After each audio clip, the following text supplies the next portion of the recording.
Today I'm trying 3 recipes from the Anne of Green Gables cookbook. This book was published in 1985 and it is written by Kate McDonald, if you can see that. And Kate McDonald is LM Montgomery's granddaughter. LM Montgomery, Lucy Maud Montgomery, wrote Anne of Green Gables in the early 1900s. I think it's like 1907. The main character, the heroine of the story, is Anne Shirley, and I think she is much beloved by many people. I'm revisiting this cookbook. I made the raspberry cordial recipe a couple of years ago. I think it was back in 2023. And back in 2023, I was working my way through the Anne of Green Gables series. And I just thought it was time to take another look at this book. Even though spring is on the way, we're not quite done with soup season here, so I thought I would give this thick and creamy vegetable soup a try. So I have to start by melting some butter. That's not a bad way to start a soup, is it?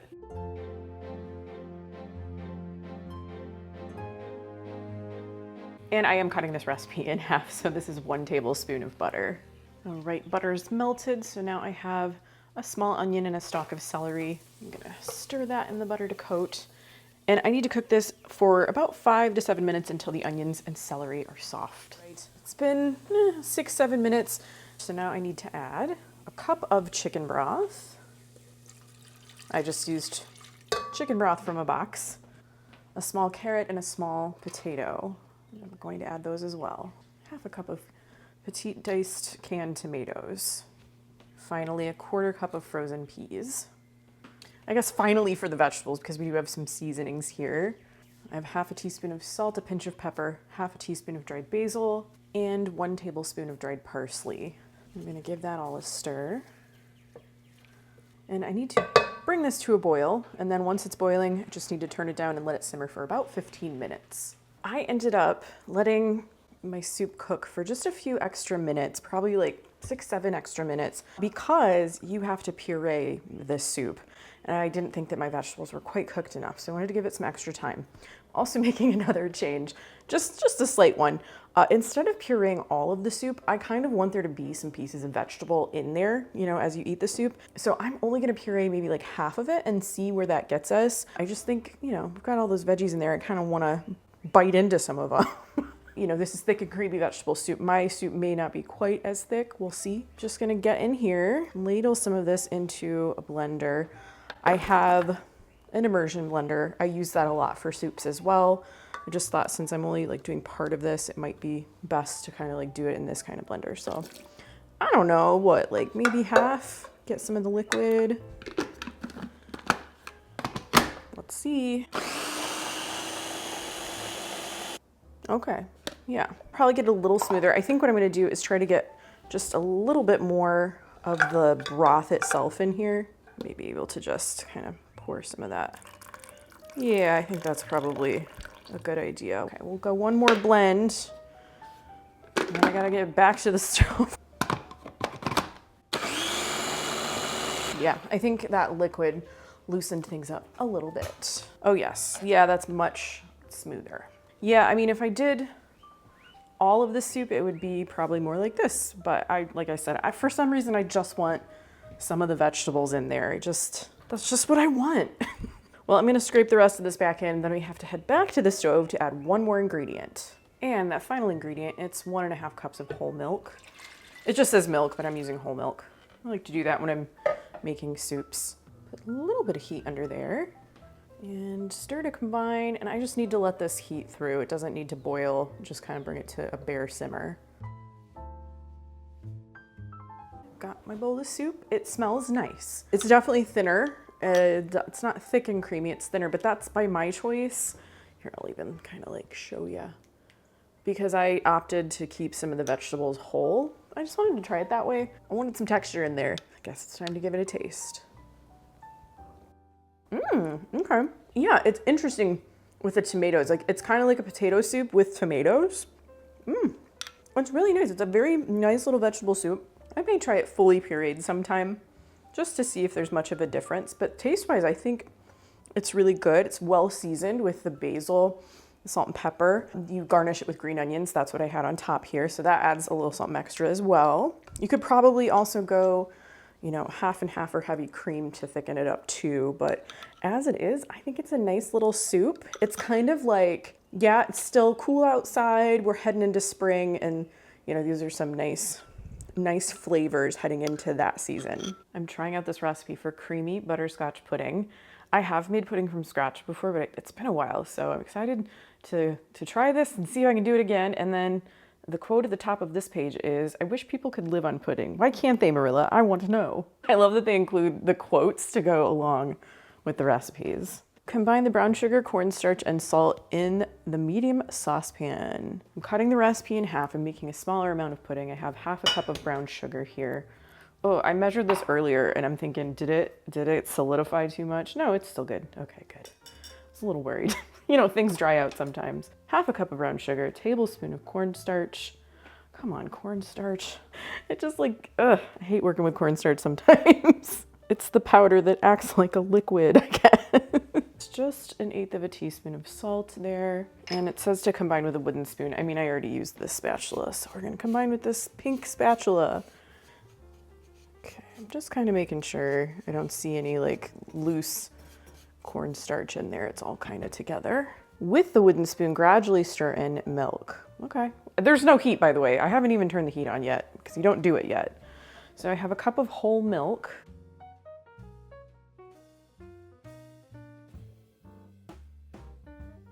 Place the saucepan over medium heat. Cook and stir the mixture until it is thick and bubbling, about 10 to 15 minutes. So medium heat, let's go.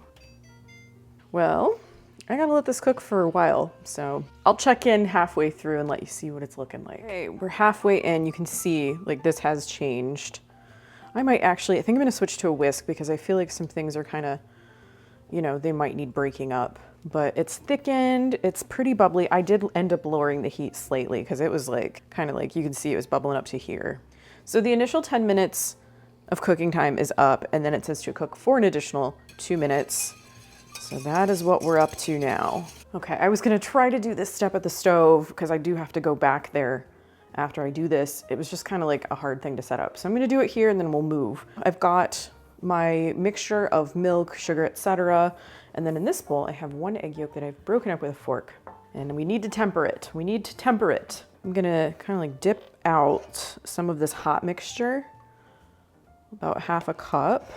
And if you've ever like tempered eggs before, let me actually just get this out of the way for a moment. You know that you add like a hot liquid slowly while you're whisking. We're gonna whisk, whisk, whisk. That's why I put it in this, because it's an easy thing to pour from. So I can just do a little tiny bit at a time. Because if you just dump the egg yolk right into this hot mixture, you're gonna end up with scrambled egg pudding, and you do not want that. I mean, maybe you do, but I don't. So this is what I'm doing. Oh, it smells so good. I can smell, if you like, it smells like caramel corn. So if you like kind of that like toasty sugar smell, this is for you. This is not like a difficult process. There's just, you know, more steps to it than making like a cook and serve pudding from a package, but I think the results are gonna be worth it. Okay, here we go. Bringing back the other mixture. So I need to put this in here. Let's get that whisk back out. Got a spatula. Whoops, I'm like, what direction am I going in? Okay, so I'm gonna scrape that. Get the rest of it in there. And now I need to move back to the stove and cook this a little bit longer.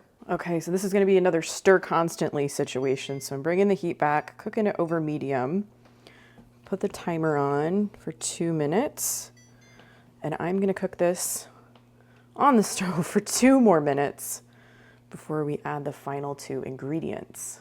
Okay, my 2-minute timer just went off. So now I need to cut the heat and add half a teaspoon of vanilla and a tablespoon of butter. Go on in there. Now I need to stir this until the butter melts. And there's no heat under this. I turned it off, but it's still pretty warm. That butter should melt in no time. Well, the only thing left to do is to pour my pudding into a little dessert dish. I just can't get enough of these lately for some reason, so I'm gonna use this one. If you were making the full recipe, you could probably just put this in like one big serving bowl and then, you know, dish it up from there. Actually, I might need 2 of these. It's a good thing I have another one. Yeah, and you can, if you don't want a skin to form on top as this cools, you can put plastic wrap on it. I am going to kind of let it cool a little bit on its own for a while Then I'll probably put it in the refrigerator. I'm actually debating, like, do I try this tomorrow? Because it's getting like later in the day. And yeah, I don't know. We'll see. I may get to it today, but this may be a tomorrow problem too. So I did end up leaving this in the refrigerator overnight. And then what I did, I should not have poured this into two different little custard cups. I ended up taking a whisk to the pudding just to sort of break it up. I saw that that was something that some people were doing when they would make pudding, and then I like poured it back in the cups. So it's like, meh. I probably should have just put this in a serving bowl. But that being said, I think the texture looks like it's going to be nice. Like I'm jiggling it here, and I think it's going to be good. I put a little whipped cream on the top just, you know, to garnish it. Ready to give it a try. And I love butterscotch, so I think I'm going to like this. It's so good. It's very smooth and creamy, sort of caramelized, brown sugary, not super duper intense though. I'm sure you could probably like, I don't know, cook it for longer if you want more of that. But I think it just has a nice butterscotchy kind of flavor. That's all I can really tell you about it. It's delicious. It's a real treat. It wasn't very hard to make either. It just had maybe like a few more steps. Yeah, give it a try. If you like butterscotch and you like pudding, this is probably something that you're gonna enjoy. I found this recipe for cowcumber boats. And it's kind of like springy outside. It's like trying to be spring even though it's March right now. So I thought, you know, this sounds kind of like a spring picnic salad kind of thing. And there's a nice little illustration here that says, "You must be real tired and hungry. I'll do the best I can for you in the way of tea, but I warn you not to expect anything but bread and butter and some cowcumbers." And that is from Anne of Avonlea. So basically what this is, it's cucumbers, of course, and you hollow them out and you make this very tiny amount of like macaroni salad, and you put the salad into the hollowed out cucumbers. So I'm cutting the recipe in half. Honestly, like the full amount of macaroni salad that you make is not that much. I have a tiny amount of cooked macaroni in here. Full recipe makes like a third of a cup. Like you need a third of a cup of dry macaroni. It's not a lot of macaroni, but I already cooked it. I drained it. I put it in my bowl. Open the can of tuna, drain it in a wire strainer, and add tuna to the macaroni. Just do what you want. Use the kind you want. Don't use it if you don't want, because I like it and I'm eating this, so. It says wash and peel the carrot and grate it into the bowl. So I peeled a small carrot, because the full recipe you need a medium carrot. I guess actually I was gonna do it into this bowl. I could do it right into this bowl. I have this really cool grater that I got from Pampered Chef about 100 years ago. And I love to use it for carrots because the grate, like the size of the grated carrots is a little bit bigger. And also when you grate like this, you can go back and forth and it like grates on both sides. So you're not just grating in one direction, you're like producing more carrot with each grate. So I'm gonna do that. This is really good for cheese too, if you want like larger shreds. I don't know if you can buy this still. Also noted, just so you know, we're still on the friendship bowl kick.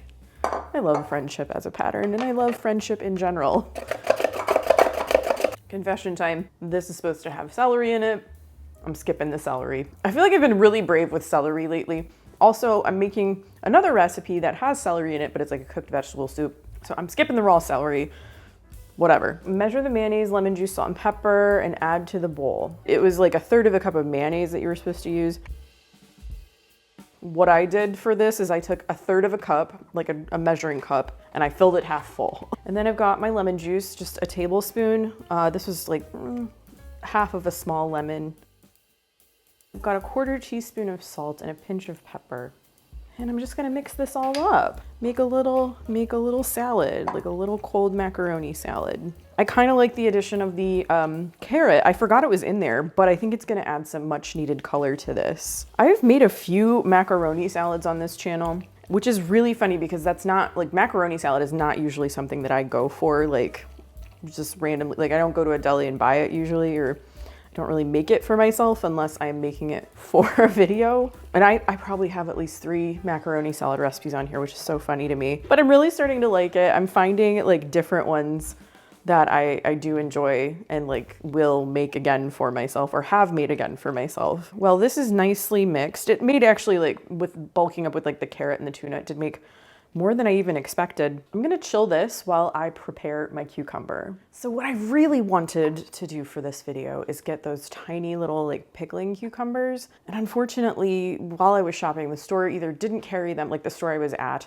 didn't carry them or they were out of them. So I just got like a regular standard cucumber. Peel the cucumber with a vegetable peeler and cut off the ends. Sometimes I like to do just like green and white stripes. I think I'm just gonna take all the peel though. I think I'm gonna do that.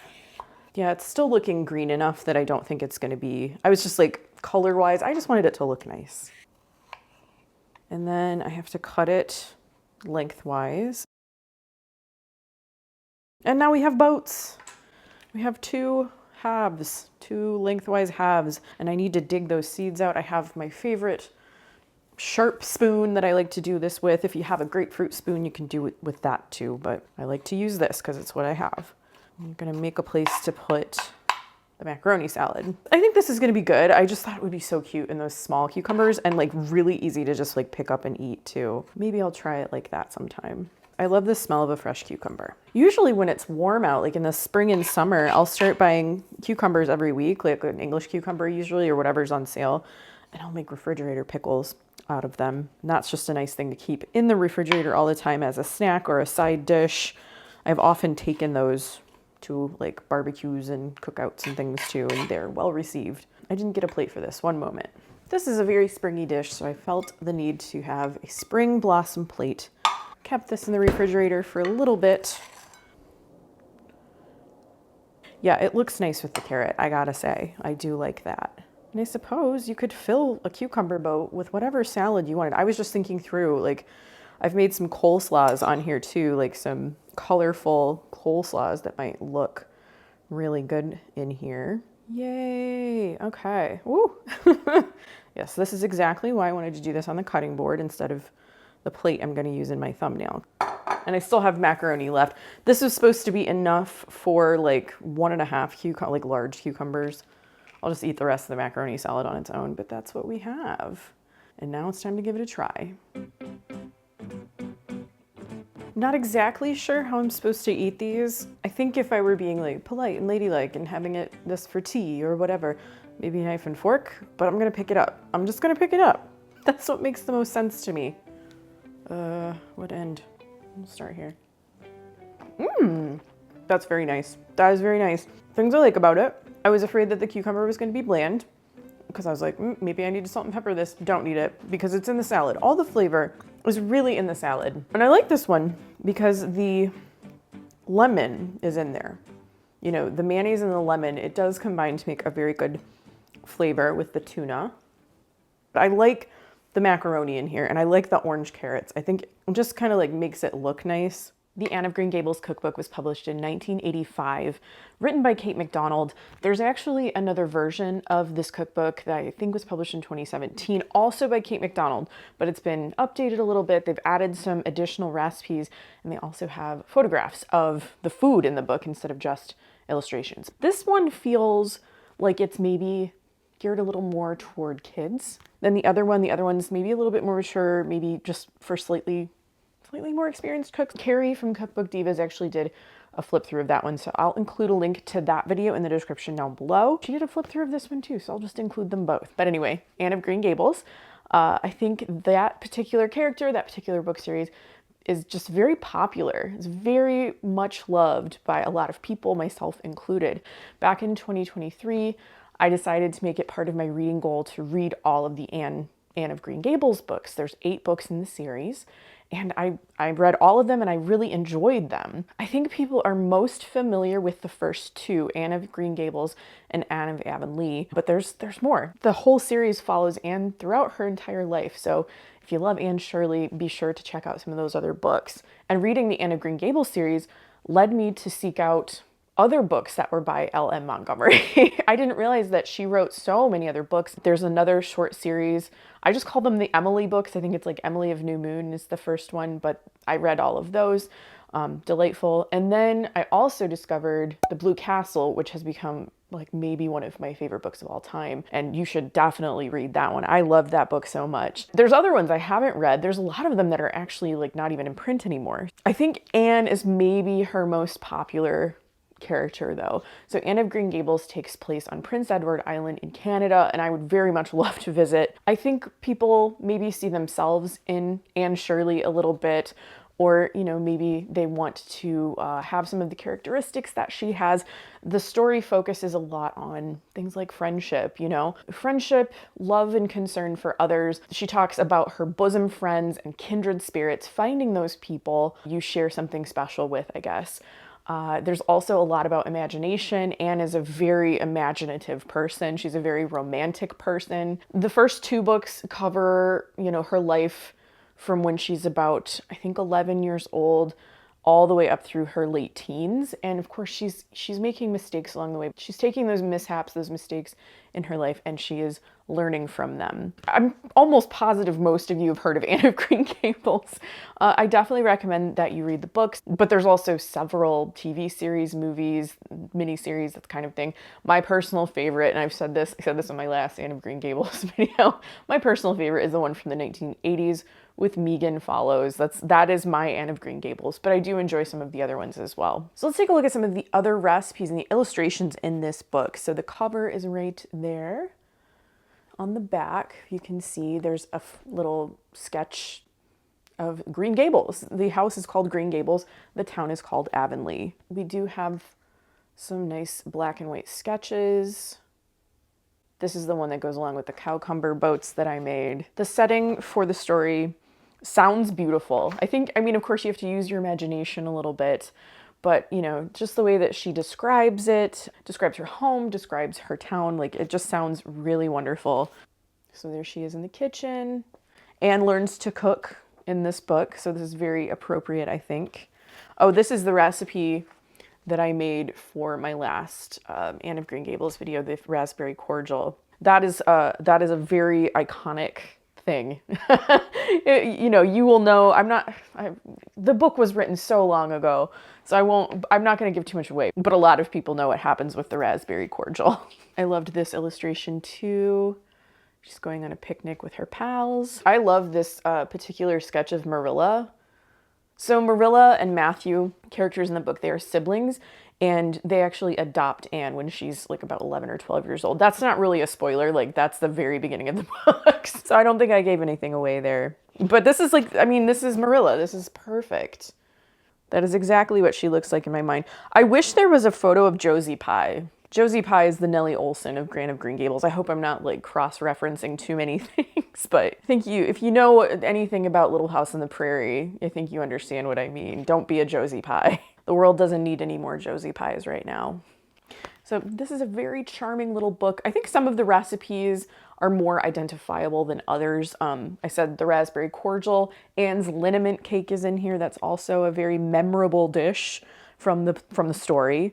But I chose a few recipes that maybe you wouldn't necessarily think of when you think of Anne of Green Gables. Like, not right away, I would say. So let's talk about the recipes I made today. I feel like all of the dishes I chose kind of have a spring slant to them. And I don't know if that's just because it's March and we're so close to spring and I'm just like, we're in the home stretch. The thick and creamy vegetable soup, for some reason, it does make me think of this time of year. I think I said it's still kind of soup season. We're in a little bit of cool weather, but we've had some really nice days and sun has finally come out.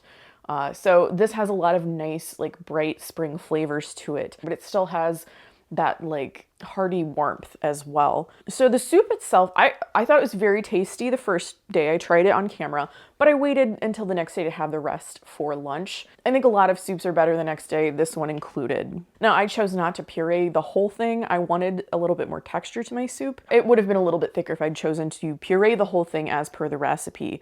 But the flavors were really good together. The one like sort of different thing, it was the combination of potatoes and tomatoes in it, I think. That was unexpected to me. When I think like a creamy vegetable soup, I don't think of tomatoes being in there, but I really liked them. It gave the soup a really nice flavor, and I think it kind of contributed to my thought of it like being springtime. A couple of things I would probably do differently. I would cook the carrots alongside the celery and onions. The carrots were still a little bit tender crisp, even after I cooked the soup for an extra amount of time. So I think I would give them a head start with those onions and celery before I add the liquid and like simmer it and everything. The other thing that I thought of, especially like when I had this soup for lunch the next day, I thought it would be really good to add like a shell pasta to this. I think because of the tomatoes, it kind of reminded me a little bit of like a creamy minestrone soup. And that made me want to have sort of a pasta element to it. If if I had pureed the whole thing, my whole thought process might be a little bit different. Because I left some of the vegetables whole, I thought pasta might be a good complement to this. But this was a really delicious, kind of surprising soup, and I really enjoyed it. So the next recipe I tried was creamy butterscotch pudding.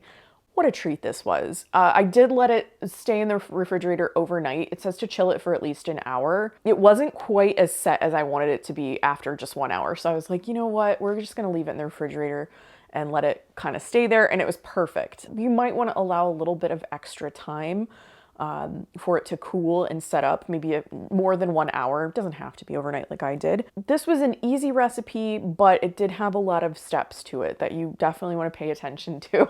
Really good butterscotch flavor, that toasty kind of like almost burnt sugar flavor. Not everybody enjoys it, but I sure do. All of these ingredients, things I usually have on hand. So if you're looking for like a sweet homemade treat, this is a good one to try, I think. And then finally, I decided to try the Cowcumber Boats in this book. Cucumber boats. That was really good. The cucumbers made for a really nice like vehicle for the macaroni salad, and truly you could add just about any kind of cold salad in a cucumber boat, and it makes it a little fancier, I think. It makes it a little more fun to eat. Plus you get some extra vegetables. Not really a bad thing in my book. The macaroni salad that went into the cucumbers, very simple, but I really enjoyed the lemon in here. Usually for a prepared salad, my mind goes to like mayonnaise and vinegar. The lemon juice just gave a really, really nice flavor to this, especially because there was tuna in it. I think tuna and lemon, they just go together very well. Actually, the salmon macaroni salad that I made earlier this year for one of my budget videos, I think that would go really well in this too. So this recipe just really sparked some additional ideas for me. This macaroni salad that goes into the boats is very good, but you could do just about anything that you want and put it in a cucumber boat and it's automatically better. So have you read any of the Anne of Green Gables books, and do you have a favorite? Do you love her as a character? Who's your favorite character in Anne of Green Gables? I'd love to hear about all of that, so please leave me a comment down below. I'd like to say a special thank you to my Patreon supporters. If you'd like to join us over there, I'll have a link in the description so that you can do that. I hope you liked this video. If you did, please be sure to share it with a friend and subscribe to my channel if you haven't already. I post videos about food, vintage cookbooks, and retro recipes every week. Thanks again for watching, and I'll see you in my next video. Bye.